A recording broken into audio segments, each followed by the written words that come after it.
My brother laughed in my face when I inherited our father's bankrupt company. He got the beach house, the cars, the cash. I got a filing cabinet full of debt and a rusty key with numbers I didn't recognize. He called me the family idiot. 3 months later, he stopped laughing. This is about the day my entire life changed because of something my father hid from all of us. Something so big that it turned my brother from my best friend into someone I barely recognize anymore. And it all started with a funeral, a will that made no sense, and a father who apparently knew exactly what he was doing, even when we thought he'd lost his mind. I'm going to tell you everything that happened, because this story is too crazy to keep to myself. The day we buried our father was cold and gray. I remember that because it felt fitting. Our relationship had been cold for years. He was a businessman, tough as nails, built his trading company from nothing back in the 80s, imported goods, exports, shipping contracts. I never really understood what he did, honestly. I was more into music, wanted to be a producer, spent my 20s in studios instead of boardrooms. My older brother Marcus, though, he was Dad's golden boy. Business degree, sharp suits, talked about profit margins at breakfast. They were two peas in a pod. So when the lawyer read the will, I expected nothing. Maybe some childhood photos, Dad's old watch, something sentimental. Marcus probably expected everything else, and at first, that's exactly how it went. The lawyer, this old guy named Henderson, who'd worked with Dad for 30 years, cleared his throat and started reading. Marcus got the beach house in California, $3 million, easy. He got Dad's car collection, another $500,000. He got the investment portfolio, the savings accounts, the yacht. I watched Marcus trying not to smile, trying to look sad and respectful, but I could see it in his eyes. He was adding it all up. Then Henderson got to my part.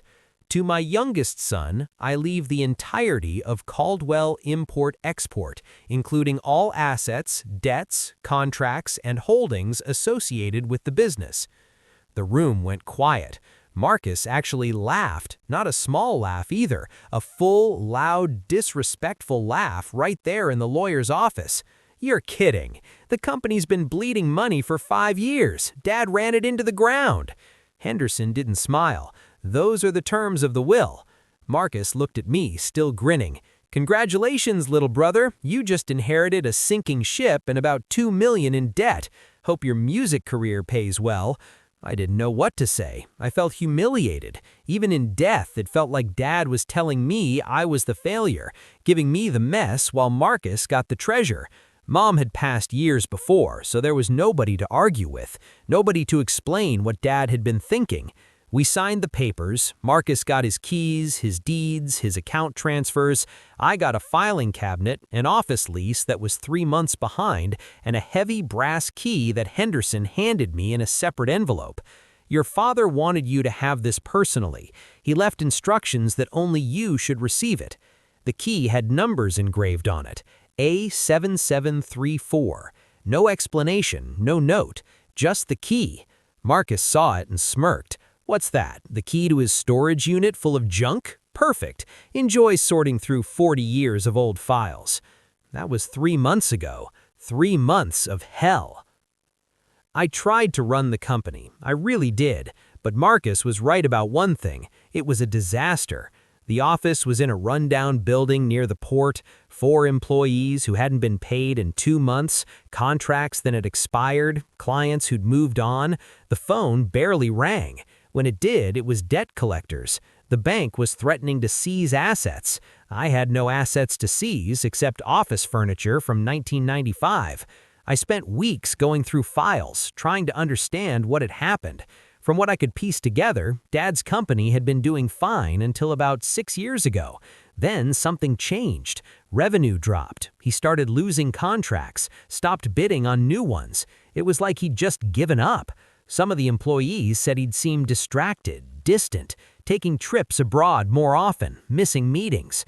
I thought maybe he'd been sick, maybe early dementia, something that made him lose his edge. It was sad and frustrating, and I was drowning. I couldn't pay the employees. I couldn't pay the rent. I was using my own savings just to keep the lights on. For what? Pride? Some misguided idea that Dad had meant this as a lesson? Marcus called me once during this time. "You're ready to give up yet? Just declare bankruptcy, walk away, cut your losses." I'm trying to figure it out. There's nothing to figure out. Dad lost it at the end. The company's dead. You got the bad luck prize. Accept it. Maybe he was right. I was ready to accept it. And then I found the letter. It was in the bottom drawer of Dad's old desk, hidden under a fake bottom I only discovered because I was literally dismantling the furniture to sell it. A single envelope, yellowed with age, with my name on it in Dad's handwriting. Inside was a letter dated 6 years ago, right when the company started failing. It said, "Son, if you're reading this, I'm gone, and I'm sorry I couldn't explain this to you in person. I'm sorry for a lot of things. I know you and I never saw eye to eye, and I know I pushed you away when you wanted to follow your own path, but I need you to trust me now. The key I left you is not what it seems. The numbers are a bank code. Cayman International Trust, account A7734. Inside that account, you'll find the real reason I let the company fail. I moved everything, every asset, every dollar, every contract worth anything. I moved it all offshore 6 years ago, and I've been running the company as a shell ever since. Marcus can never know about this. He's too much like me in the wrong ways, greedy, short-sighted, impulsive. He would have blown it all in a year.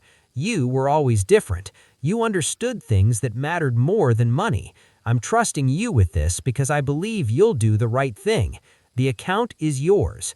Everything in it is yours. Use it wisely. Make me proud. Love, Dad." I read that letter 5 times. My hands were shaking. I didn't believe it at first. It seemed impossible. The Cayman Islands? Secret accounts? This was movie stuff, not real life. But the key was real. The numbers matched, and suddenly all those trips Dad took made sense. All the mysterious meetings, the way he'd seemed calm even as the company fell apart around him. He'd been planning this for years. I didn't tell anyone, not Marcus, not the employees, not even my girlfriend. I booked a flight to Grand Cayman the next day. I took the key, I took the letter, and I went to find out if my father was a genius or if I was chasing a delusion. The Cayman International Trust building was sleek and modern, all glass and marble, the kind of place where people whisper and wear watches that cost more than cars. I felt completely out of place in my jeans and sneakers, carrying a brass key like some kind of treasure hunter. The woman at the desk was polite but cold. I showed her the key, told her the account number. She asked for identification. I gave her my passport, my father's death certificate, the letter. She made a phone call, spoke quietly in a language I didn't recognize, then asked me to wait. I sat in a leather chair for 20 minutes, my heart pounding. This was insane. I was in the Cayman Islands because of a letter I found in a desk. For all I knew, the account was empty, or it didn't exist, or I was about to get arrested for fraud. Then a man in a perfect suit appeared. "Mr. Caldwell, please follow me." He led me to a private office, closed the door, and sat across from me. "I worked with your father for many years. I'm very sorry for your loss. He was a smart man, a very smart man. Is the account real?" He smiled. "Very real." He opened a laptop, typed for a moment, then turned the screen toward me. "I'm not going to tell you the exact number, but I will tell you this. It had 8 digits before the decimal point." I stopped breathing. I actually forgot how to breathe for a second. This includes liquidated assets from Caldwell Import-Export, several high-performing investment portfolios your father built over the past 6 years, shares in 4 international shipping companies, and the deed to a commercial property in Singapore, currently leased to a tech firm. I couldn't speak. I just stared at the screen. "Your father moved everything here gradually," he explained. "He was very careful. He paid all taxes owed, followed every law. This is entirely legitimate, and as per his instructions, it all transfers to you upon proof of identity and his death, which you've provided." "Why?" I asked. "Why did he do this?" The man leaned back. "He told me once that he'd made a mistake with your brother. gave him too much too easily. He said Marcus never learned the value of things, only the price. He wanted you to inherit something different, not just money, a choice. A choice? He said you could walk away from the company, take this money and live however you wanted, or you could use it to rebuild what he started, but do it better, do it your way. He said you were the only one he trusted to make that decision. I sat there in that office for an hour, just thinking. Dad had set this all up, let the company look like a failure, let Marcus think he'd won, let me think I had lost, all so I could have this moment, this choice. I transferred enough to pay off every debt the company had, every single one, paid the employees their back wages plus bonuses, paid the rent for a year up front. Then I flew home. When I got back, I didn't tell Marcus, not right away. I reopened the company quietly, paid everyone, started bidding on contracts again, but this time with actual capital behind me. Within a month, we landed a deal with an automotive parts distributor that needed shipping logistics for their Asian supply chain. Within 2 months, we'd hired 12 new people. Within 3, we were profitable. Marcus heard about it through someone in the industry. He called me, confused. "How are you doing this? Where did you get the money?" "I figured some things out," I said.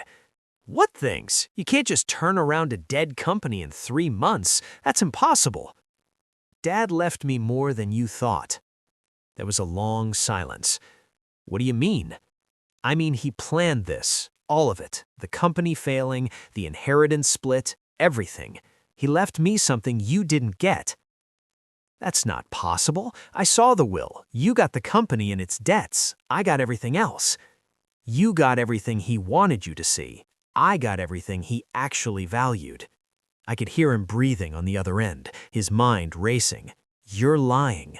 "I'm not, and I'm not going to explain it to you either. Dad didn't want me to. He made his choice about who got what, and now I'm making mine about what to do with it." He hung up. He called back an hour later, angry, demanding to know details. I didn't answer. He called Henderson, the lawyer, who apparently told him that the will was executed exactly as written and there was nothing to contest. Marcus tried to dig into Dad's finances, but there was nothing to find. Dad had been too careful. We don't talk anymore. Sometimes I see his posts online, pictures of the beach house, the cars, him living the life he thought he'd won. And maybe he did win something, but it wasn't what Dad valued most. I rebuilt the company over the next year, hired people who actually cared about the work, treated them well, paid them fairly, used the money not to get rich quick, but to build something sustainable, something that could last another 40 years. I even started a program to help young people interested in international trade, kids who didn't have business degrees or connections, just hunger and potential, the kind of thing I wished had existed for me. I think about Dad a lot, about why he set this up the way he did, and I think I finally understand. He wasn't punishing Marcus, he was protecting him from himself, and he wasn't testing me. He was giving me a gift, not just money, but trust, the belief that I could handle something real, something important. Was it fair? Maybe not, but it was what he wanted, and in the end, I'm grateful. Not for the money, though that helped, but for the chance to prove something to myself, that I wasn't the failure, that I could build something meaningful, that I was worth trusting. My brother laughed when I inherited a bankrupt company, but he didn't know what was hidden in that account in the Cayman Islands. He didn't know that sometimes the thing that looks like nothing is actually everything, and by the time he figured it out, it was already too late. If you want to hear more stories like this, hit subscribe.